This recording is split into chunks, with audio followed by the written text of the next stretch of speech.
Yeah. Well, I don't know if you knew that. I No. mean, when we first started talking, I was telling you that, and someone was like, "I don't want to watch documentaries." And I'm like, "What? What do you mean you don't want to watch I mean, documentaries?" documentary. That's why we have cinema, because people would rather see the dramatized version of whatever it is as opposed to watching the documentary of why it occurred. But you learn so much from a documentary. There's it's okay. Teach their own. That's why there's different media for different people. They And can there they you can go. use whatever is most comfortable. Some people like listening to podcasts.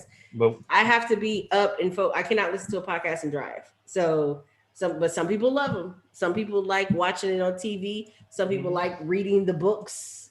You know, it's all a different thing, because even when you're watching a documentary, you got to be careful of the slant that's why I several they're trying ones. to they're trying to give to you. Like, especially when Sam, the History Channel went from actually telling history to now man, like supporting so many aliens. conspiracy theories. I'm like, wait a minute. Hey, really, TT? What's up? My Hey, really, favorite. TT, my iPad died, so I have to watch it from where I'll do I what you can gotta watch it. do. What's up, Yeah. YouTube? How y'all doing? It is your host, Mr. D713 with Everything Culture. Welcome to Sunday Nightcap, where we do a recap of the previous week's episodes or topics or conversations or what's going on. Tonight, of course, right now we have Leah with Tech of Space Pod, Hey. with Leah with Champions Discourse, and Leah with Black Horror Humor. And as well as we have Victor Jones with Liquor Talks. So, we all just chilling, chopping it up, relaxing. I'm on my third sake bomb. Maybe my last. Feeling What you good. sipping, Feeling good. Victor? Sip a little chronic juice. Mm, So you like dark liquor? Yeah, Okay. Okay. but I'm versatile. I can do dark liquor. I can do light liquor. Um, I know that Ciroc I want to try though. That new Ciroc, Which one? the summer berry. I think that's what's called. man, I'm That's the ready. rock? Yeah, that was a new Ciroc that came out. Hold on, wait, Oh, because I'm I about to normally stay up on say, my Cirocs. Hold on. don't get Hold Leah on. started on the Hold Cirocs now. on. Don't get- Listen. First of all, you ain't got to put my business in front of company out like that. Hey, well, damn. I know it's you, Bernadette. I know it's you. What's up? Let me share this on to Bernadette's Twitter's. back. Okay. So it's Ciroc. Oh, the summer. Oh, the summer one. Yeah, summer six. Every time this one came out, I think this one, it was either this one or one like it that came out last year, and I wasn't able to get it. I know the Ciroc brandy it's all right. I ain't crazy about it. Mm, I've only had the ones that I liked: peach, apple, red berry. Um, Now the one I like that I can't. I don't I know if didn't I can really like find. amaretto. Amaretto. I don't really think but I think it was the mix because I didn't have it straight. If I would have had it straight, it may have been better. I can't hear you. Hear me now? Yes. Mhm. Okay, a friend of mine, we mixed it with apple juice one time, and it was smooth as hell. Yeah, Ciroc What? amaretto and apple juice is smooth Hold as on. hell. But you just put in What? amaretto in. Well, I'm sorry. I'm sorry. Go ahead. I don't like Ciroc amaretto, but hey, it does taste like amaretto. It was really smooth when we had it with apple juice. See? Okay. Okay. I have something to try next week. It's weird being what part of the country are you in? I'm in Florida. Oh, okay. Um, it's weird being like outside of the West Coast because there's like days and times where you can buy liquor and you can't get it at certain Wait, places. hold on. Where in the West Coast is it 24 hours you can get liquor? California, I think state of Seattle. Washington, Yeah, I miss and state of weed. Oregon. Are you serious? Man, I can go if I was in Cali, I would go to Rite Aid to go buy me some liquor right now. y'all Hmm. gonna get me out of Florida, man. Y'all. It's weird. Like when I went to Texas, no, I think I noticed it when I went to Utah, and I didn't realize that every state had its own laws about it.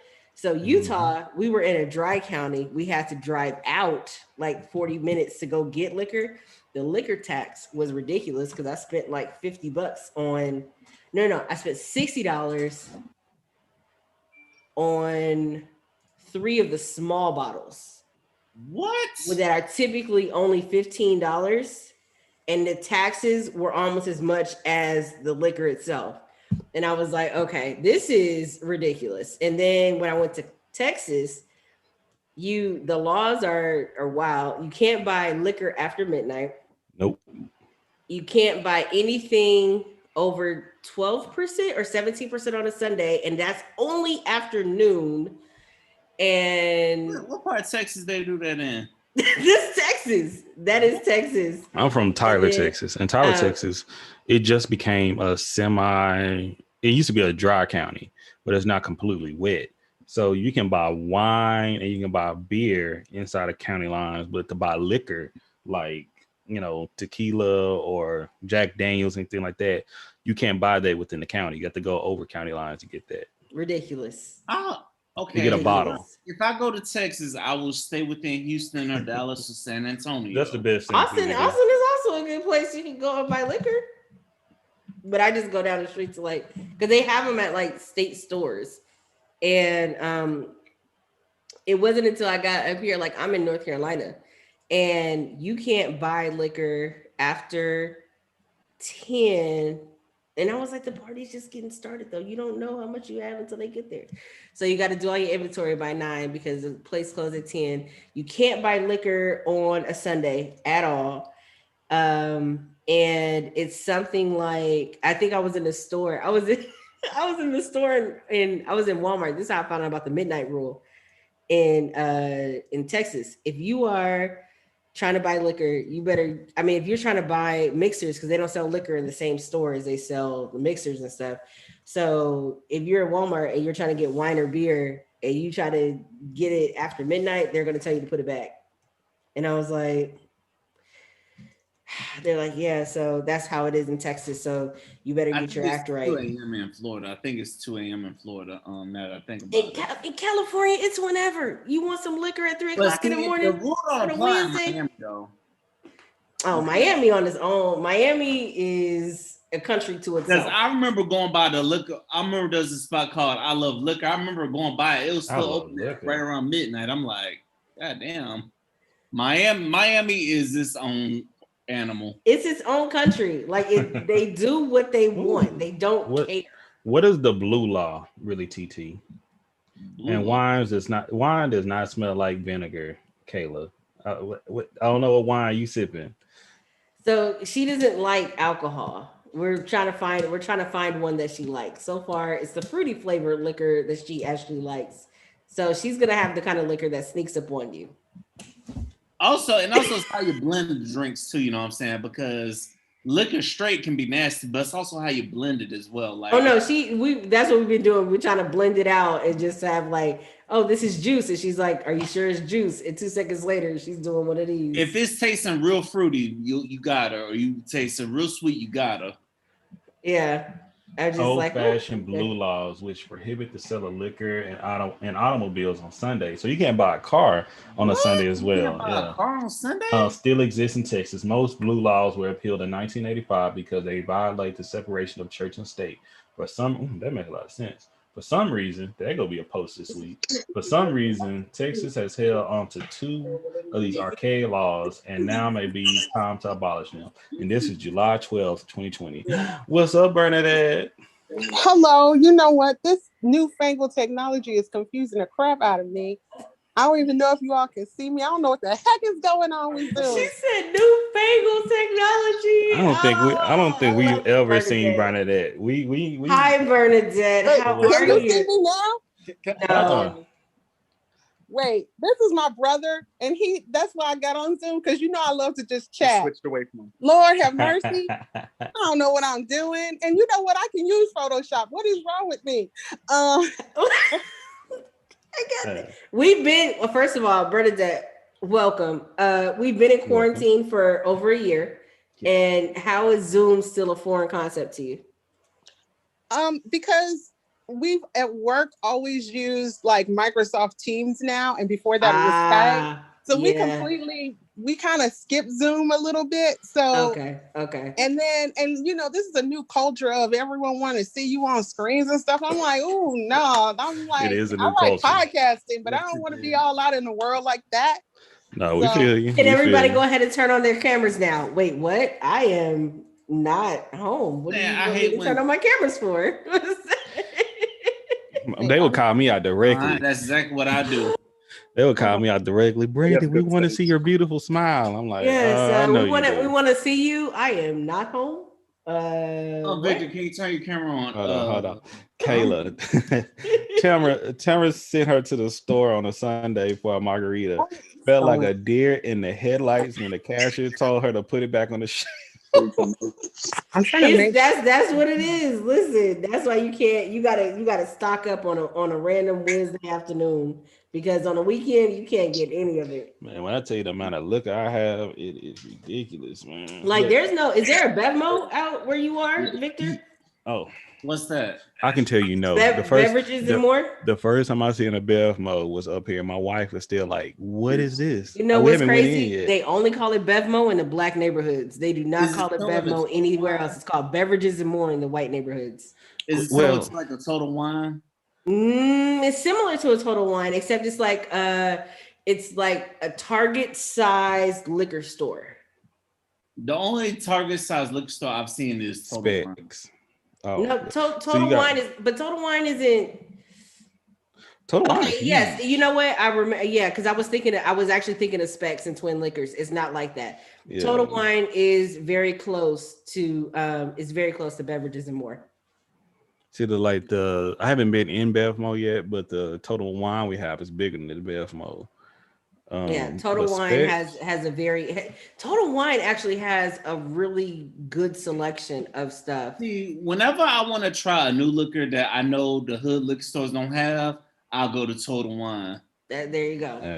Let me tell you something. That's how I tried. I think when they came out with the summer watermelon Ciroc, that's how I tried it. I ended up calling Total Wine. That's why I didn't get it, because I don't like watermelon. You don't like watermelon? I don't like watermelon. You just don't watch watermelon flavor.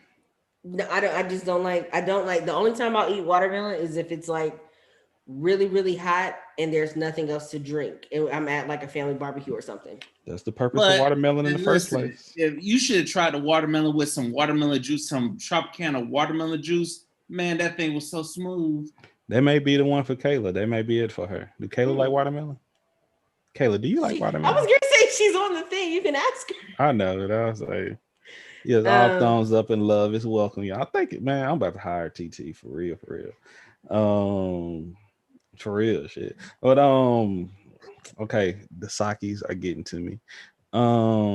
So Vic, you haven't been on with Drake for an extended period of time, but Drake is he's a very emotional, lovey-dovey kind of guy. So whenever the liquor starts kicking in, you're just gonna hear that.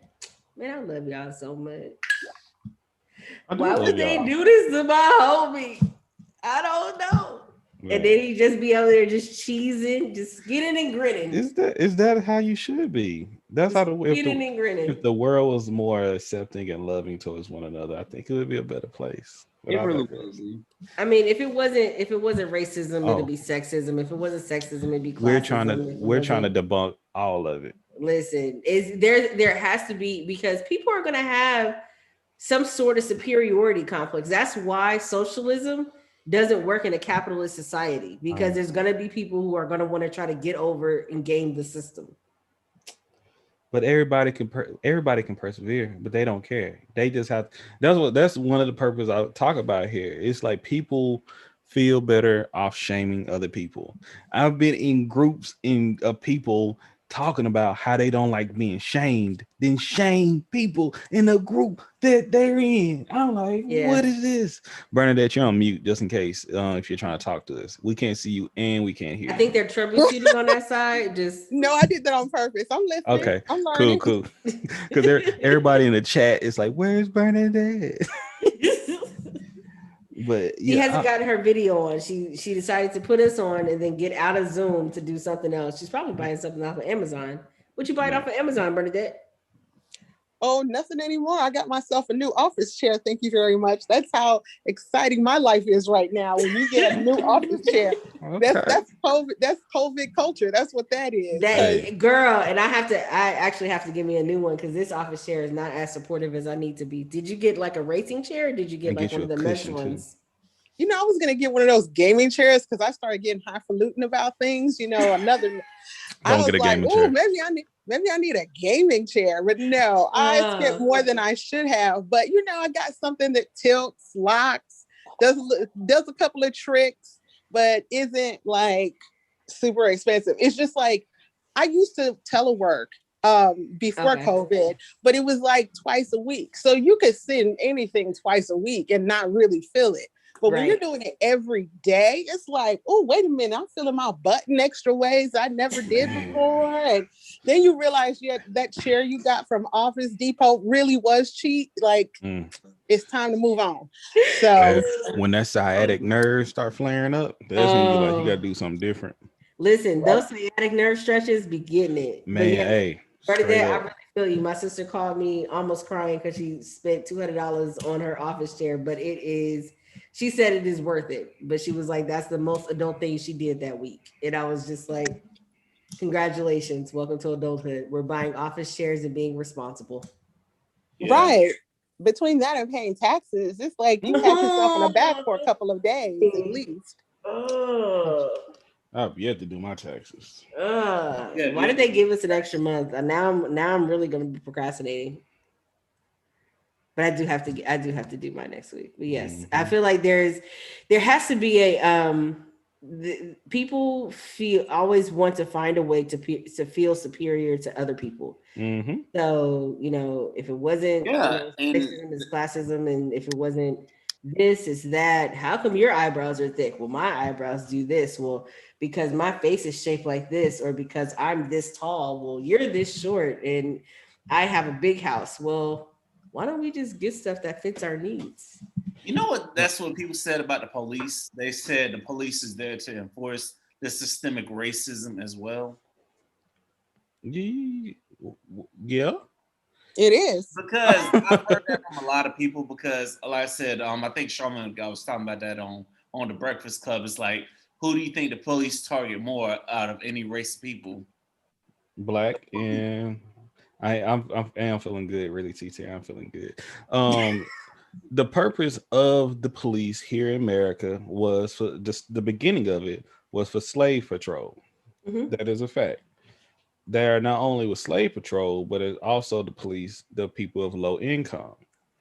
When race was started, and when I say race, the difference between the color of your skin being called black, being called white, not ethnicity, not culture, but race, was to try to put that separation between poor white people and black people.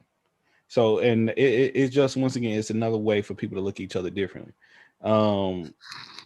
And if somebody can educate me on something different, I'll, hey, the door is open. But every research I've looked at, even the badge of a sheriff with the 5 stars has been history with slave patrol. Same thing with the law of it's not trespassing, but loitering. Loitering was created after the freedom of slavery. I think it came in either right after the Emancipation Proclamation, or it came in right after Juneteenth. Loitering is where you can be in one place, just in public, and if you're not working. And when slaves, that was a good way. And the same thing, the prison system. The prison system is just an extension of slavery. All these things are not, bullshit. This is a factual, and that's one thing where kind of what Bernadette was touching on is like, we have to know this history. But I'm like with Leah, we want to know the full history as well, that you can see where we come from, what we've seen. But because when we start letting people just pin us into this position, we just got to show where we come from, where we're at now, and where we deserve to be. I was talking to one of my coworkers from Ghana, and we were talking Friday morning. And I really would love, how everybody, hey, let's go to Atlanta, let's go to Florida, let's go to, we're going to Texas, home state, but you don't want to go all these places as groups. I'm really like, hey, how about we go to Africa? I thought about that. Like, see, I'm big on, like, as people, let's go to Africa. Let's just go check it out together. You know, not just family, but just go. And I just wonder what I would love to see what that's like. Do I sound like a deacon during devotion? Ah. No, I feel like the Africa. I'm sorry. Go ahead, Bernadette.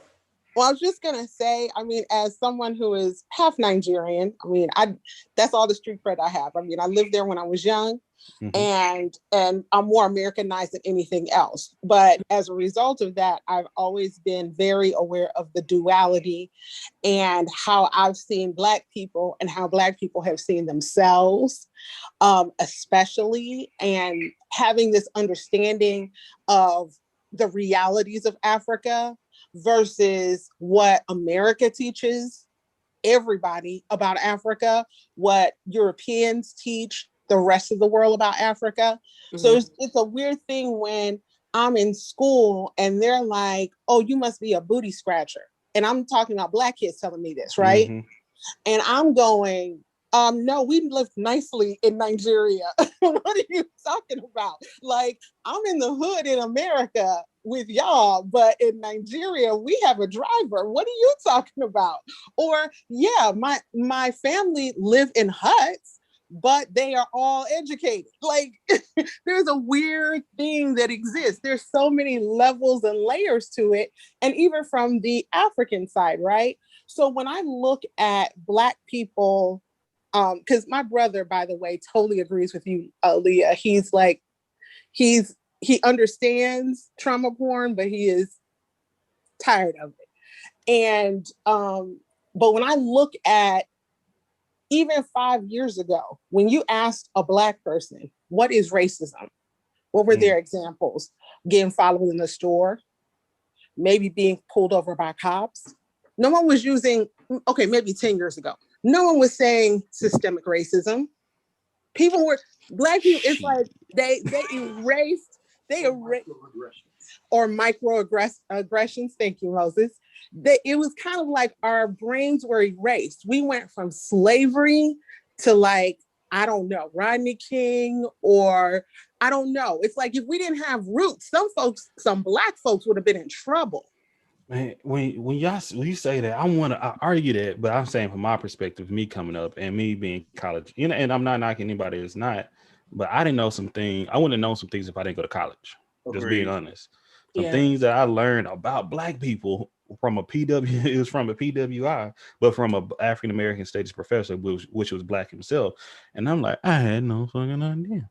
You feel me? And I come from a hometown where man, racism is real, you know. And I'm talking about, like, we knew MJ Scott, we knew about Emmett Till, we knew about Black Panthers, we knew about the Rainbow Coalition, we knew about, like, but I'd say they come from my mother. They didn't come from the school, they come from my parents, you know, they came from my family. But I was talking to my aunt. She may, hopefully, I pray she doesn't have it. She may be getting some Alzheimer's, or she may just be talking out the side of the neck. She didn't know who fuck Emmett Till was, and I want to, like, what?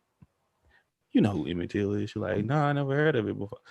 But at the same time, I'm like, maybe they didn't, because you know what? They had things that were happening to them that did not make national news.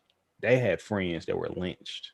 They like legit people you grew up with, that you went to school with, middle school, getting killed by grown white men, adults, you know. And and that's what I tell people, y'all, it's like it's shell shock when you see somebody just because they're Black going to school, minding their own business. That's why I'm trying to have.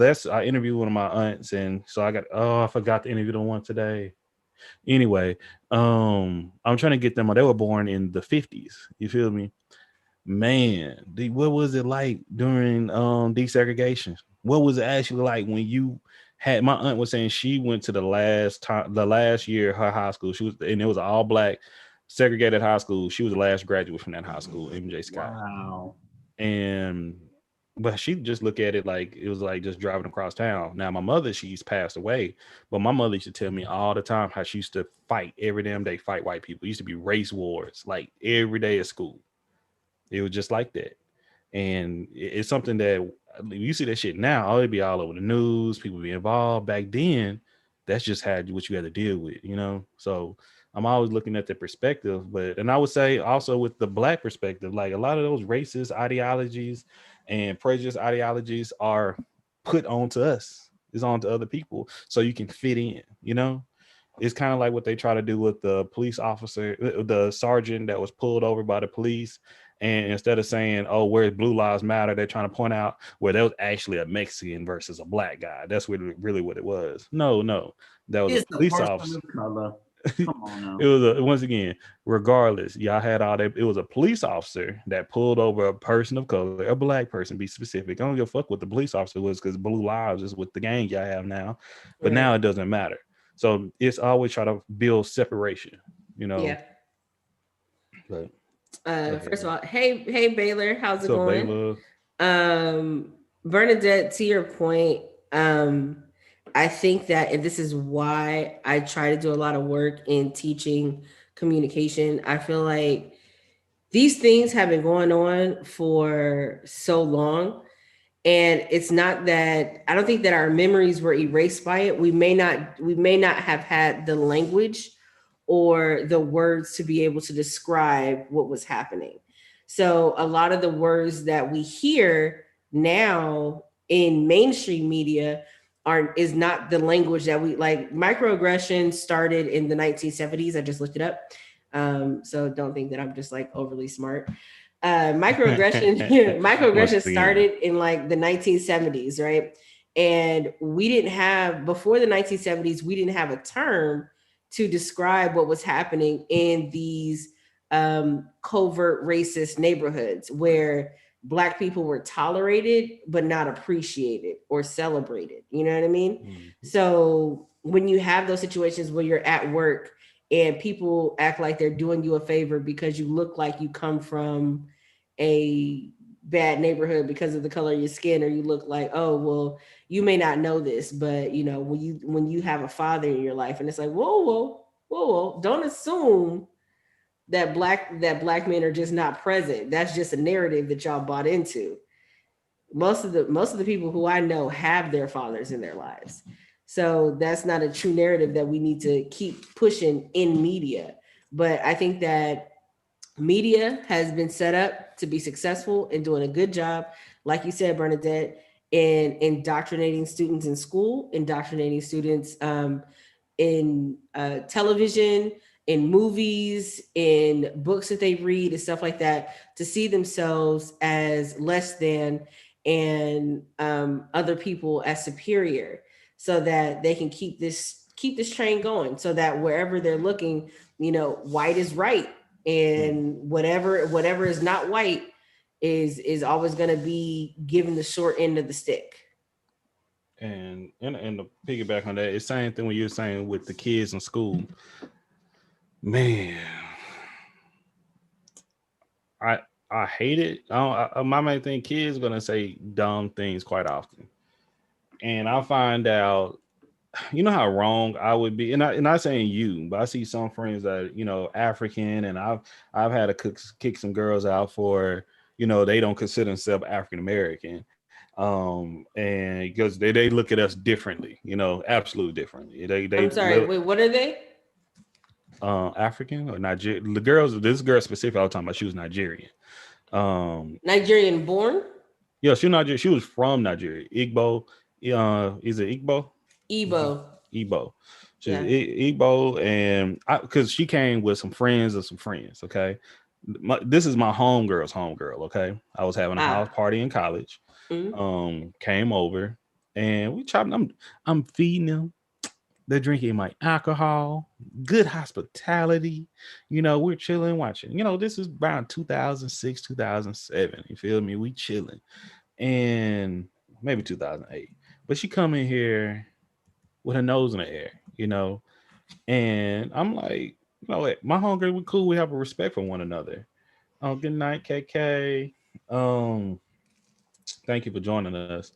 But either long story short, she started making some comments the comments, like, she started off like, oh, America's so ugly, it's so ghetto. She started using a lot of mannerisms, looking down, like, Well, I'm like, if it's so ugly, so ghetto, so beautiful, where you from? Why are you here? That's why. Like, why are you here then? Like, I didn't have this is where I'm born. And I talk about this once again when I go in anybody's house. Man, you don't come in your house, you come in somebody's house and like, nice ragged ass place. You don't ever do that. You know what I mean? Right. And then it went to the point where she was like, made statements that, oh, we look down on black people. She was saying this, only she's perpetuating what her parents have done. And she's like, well, y'all did it too when we were kids. Bitch, if once again, I never did it as a kid to my knowledge. If I did, I talk shit about it. I never targeted anybody. But once again, somebody hurt you. Now as an adult, you want to hurt everybody back. That's what we doing now. That's what we're showing your maturities at. But that's a lot of people. A lot of people was hurt by certain people as a child, by children, and now they're adult and they want to hurt you. I want to be prejudiced towards you, want to do these things. But her thing was, that's why I say you just like the white people that we talk about. You really just want that elitism. That's what you want. You want to feel like you're better than someone else. And that's when I talk about my culture being African American or American descendant of slaves, or even me being part of the association with the Blackfoot tribe. I'm like, man, I'm a very ostracized community. It was a TikTok that I made that someone, it was cute talking about, she thought, and I've talked about it, like, if we were in a purge, what would you do if you were in a purge? And it was some women talking about, oh, I was robbed, I'm still this and that. I would stay locked. I would take a trip. Me and my family would take a week trip. I even know the purge was one day. We want to take a nice vacation outside of the States. Okay. We're not going to be here for that. Because guess what? I'm going to be public enemy number one. Unfortunately, because with not only me being black, not only me being a male, but I'm an African American black, and motherfuckers, if you're not just going to try to kill me, you're going, just because I'm black and I'm a male, you're going to be scared of me. Somehow I'm going to be dangerous, and it's like, it's no win, Yeah, they're basically going to come up for every reason to kill you. They're going to justify why every reason. But during the purge, you don't need justification. Man, but that's the point. Yeah. But the point that we're going to be targeted, because once again, the thing of the part, and they're going to justify if they kill us. Man, and because I said, well, hell, it's kind of unique because we're getting killed by police officers, and it's no justice being served anyway because it's being justified. So, the purge, we are living this shit. This like legit. Somebody another a TikTok I want to do a reaction to is, and I may just say it again, but a white mass shooter is more protected than a black man that's doing a regular for a traffic stop. That's not a lie. That's a fact. That's a fucking fact. Me being white, I can go shoot up a whole school and I can survive that. From me just fucking stopping for some fucking air fresheners in my window, for me having a BB gun, like I do a know their story hashtag on every Thursday, and it's like, fuck. And I don't have the shirt nor the post in front of me or anything like that, but when I tell you, I keep adding names to this list. And it's like that, because we were talking about the microaggressions, and we were talking about what was it? It's microaggressions and things like that. But don't forget about racial trauma fatigue. Okay. Racial battle fatigue. We talked about this in an episode where it was like, it's called Tired of Being Sick and Tired. It was in season 2. And I had 2 therapists come on, 2 licensed LPCs, and to speak about what Black people are actually experiencing throughout just being Black. You need therapy, period. Because the shit we see every day. Like, I finally watched the George Floyd video when I was watching the trial. Why? Why would you do that to yourself? I was at work. Right. I was at work, and I was watching the trial. Once again, I was watching the trial. I went almost a whole year without watching it. I still haven't seen it. Oh my God. When I tell you, it kind of made me to the point where I think I made a post on Facebook. I said, if you believe anything, if you believe all the things I've seen y'all saying, we can't be friends, we can't be associates, because after actually seeing this, is no doubt. And I actually believe, I think he knew he was gonna die. Like I think God, I'm one of these guys, and I believe that God gives certain people discernment. He may not always give you discernment throughout, but it from him getting pulled right when the police officer came, he came with the gun drawn already drawn before he even introduced himself. And I if we ain't gonna talk about it long, but when I tell you, within the first minute, before he was handcuffed, before he was laying on the ground, before he was anything, at the very minute, like a 12-minute video, first minute, he said, "Please don't kill me. I don't want to die." He said that so many times. I don't want to die. Don't kill me. I got shot like this before. I don't want to die. Don't kill me. That's what he kept saying. And for him to actually die that day, it was like some Final Destination shit. You feel me? You know, it's like he literally was begging the whole time. One thing I'm asking y'all to do is don't kill me. Did you all see the Elijah McClain footage? I mean, I'm not trying to like rub it in, but that's what messed me up, because I've seen a couple of other things, but when you see like, I think that was painful for me even more so, because not because, you know, people react in different ways, but this kid is just walking down the street with a little, you know, at least in St. Louis, we'd always wear those face masks because he's so cold. It's so cold. Anything that's exposed is gonna be, you know, hurting. And so he was always cold. And so he wore that. They stopped him. And he said, you know, he said stuff like, "I'm not a bad person. I'm not like them. You know, I'm kind to insects." Because he had some kind of, I don't know, maybe a learning disability. There was something going on with him. He was on the spectrum. Yeah, right. I hate to say delayed, but he was on the spectrum. Yeah. But for him to be like, "Please don't do this to me. I don't even hurt insects." I was like bawling like a fool. I couldn't handle it. Like, where everything else, I was not stoic, but I was just like, okay, be prepared. Knuckle down. You're prepared for this. Even, you know, just even Floyd, I was prepared, you know, just like, you knuckle down. But for him, for McClain, I couldn't handle it. And so, like, and the unfortunate thing is, I mean, I don't know how realistic a Black exodus is. I mean, I've been hearing about people who are looking at leaving the country, but like, my brother is one of them. Yeah. You know, has worked and lived outside of the country, looking at being an expat. There are other countries that are looking for workers. You know, I don't know. I think it's one of them things that is possible, and it's the begging. See, and that's where really TT said it's the begging for the life for her.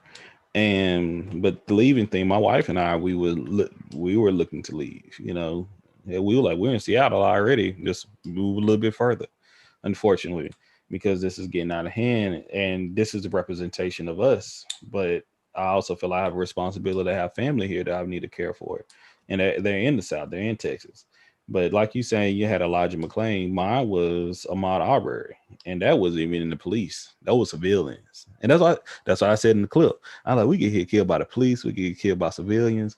If we stand our ground, if we run away, we get shot in the back. It's no win, you know, and with no win for losing. It's ridiculous. Even civilians, like, if we're in the wrong neighborhood, they roll up. Yeah, like, I'm so happy that sergeant and that, you know, and I don't know if I put it in Black Horror Humor in our chat, but that made me feel good. I think I put it on Twitter. I think I tweeted it. Come to that man's neighborhood and said, "What's up?" You know what?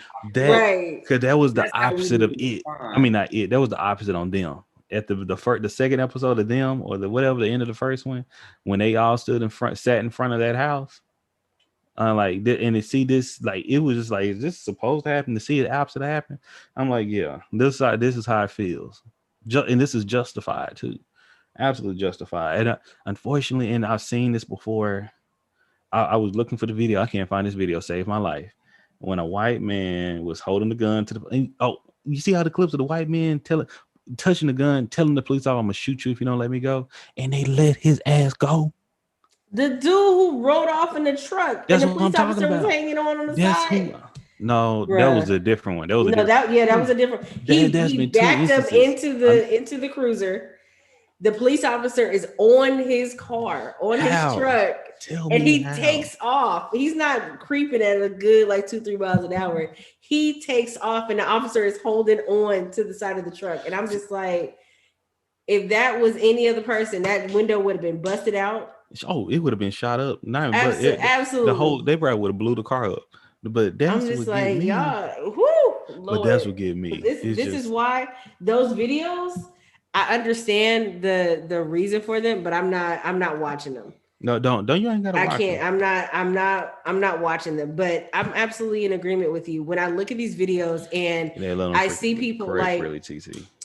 Shout out to Desmond Price of Independent Thought Podcast.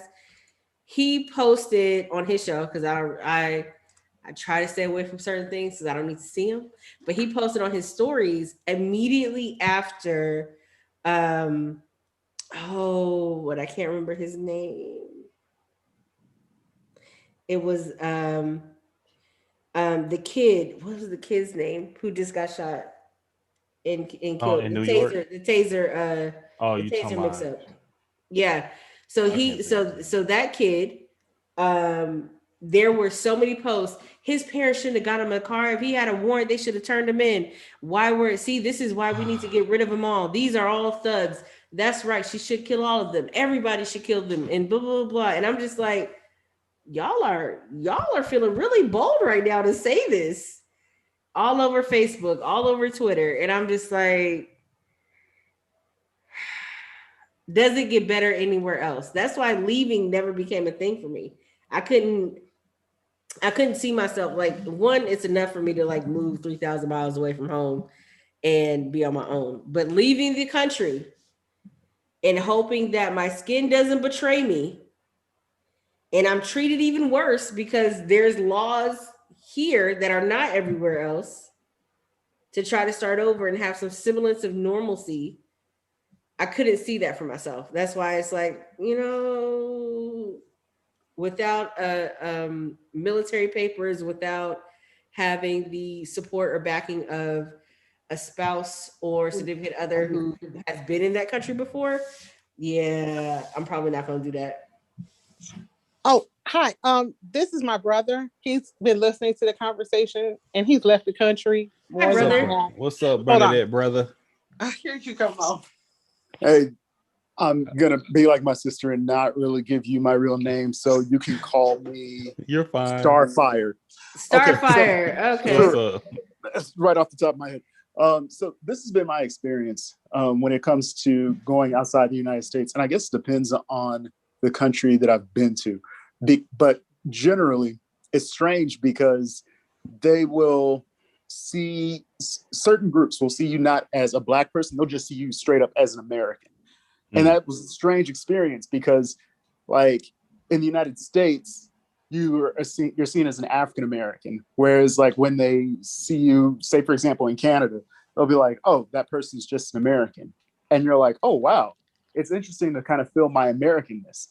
But the other thing, because I remember hearing the young lady there say, "I don't," and maybe I got this wrong because I was messing around in VR while I was listening to you guys, but saying, "I'm not quite sure how I'd be treated if I went to a particular place." But there have been certain countries that I've gone to, and it was like a breath of fresh air because at first I couldn't explain it. But then when I actually thought about it and I was able to articulate it to someone else, it was nice being just treated like a normal person. Because when you're in the United States sometimes and you are the minority, you've gotten used to feeling like the other. Whereas sometimes when you go, especially to a multicultural city like Toronto, where everybody is kind of mixed up, you're just kind of treated as just another person. And so when someone speaks to you, it's not like they're speaking to you with this thing in the back of their mind of, "Oh, you're a Black person." They're speaking to you like, "Oh, you're just like another person in this city." And that can be refreshing.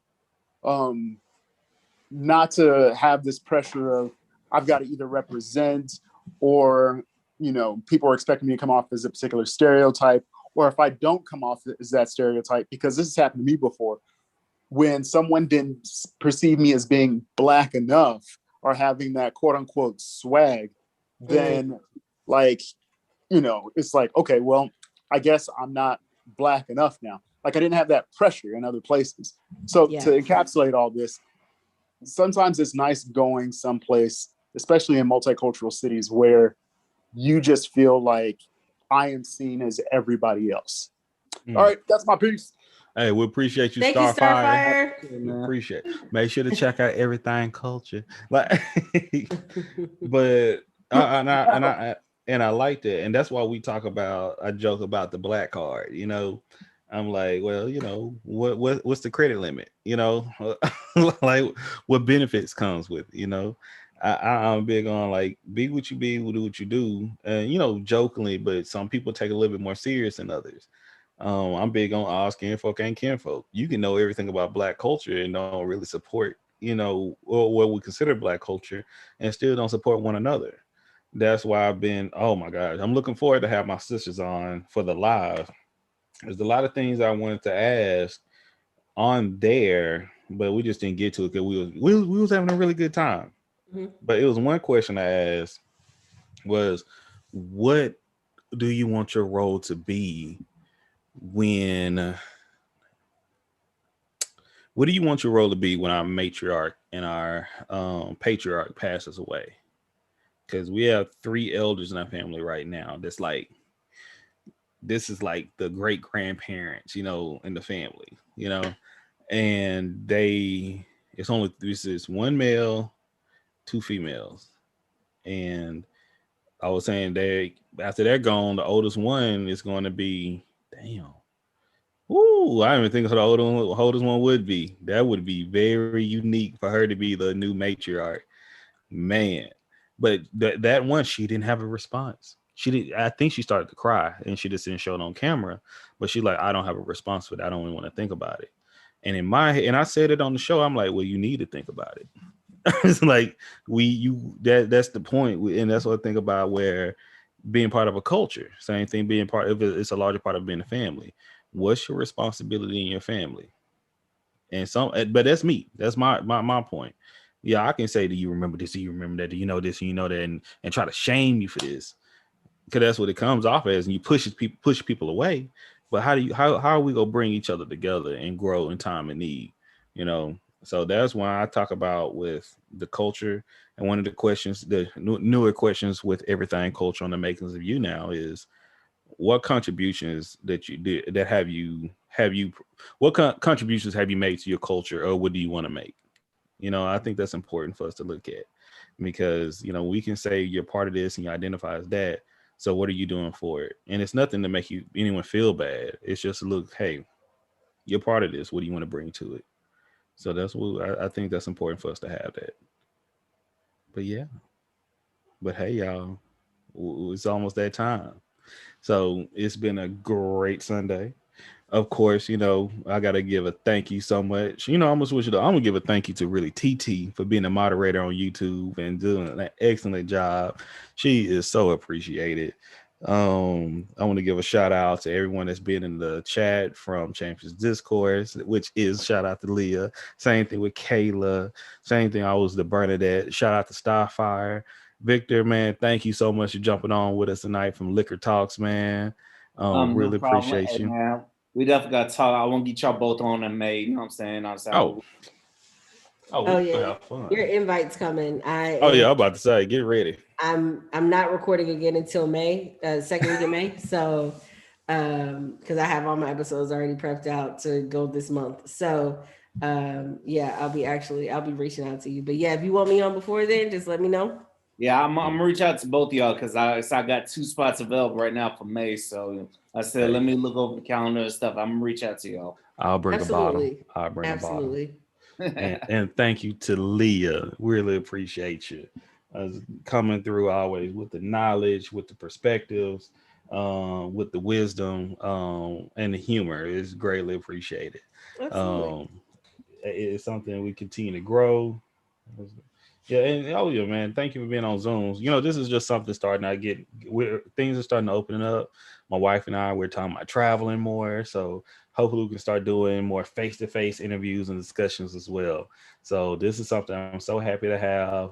Shout out to the rest of the podcasters out there that's trying to make something happen, to the YouTubers. Absolutely. Man, once again, TT, y'all are awesome, man. This is how we build community. Hey, and I ain't forgot, TT, let me know when you're ready to start this recording, this topics. I'm ready to go. Because season 4, Father's Day coming up soon. You know how I'm gonna have on my Father's Day episode, so y'all get ready for that. So, oh my gosh, it's everything lining up. I'm so excited for what we have. But hey, I really appreciate y'all again. Make sure to follow, subscribe, share, like, comment. Check out the new episodes on. You can check us on YouTube. We're on Red Circle now.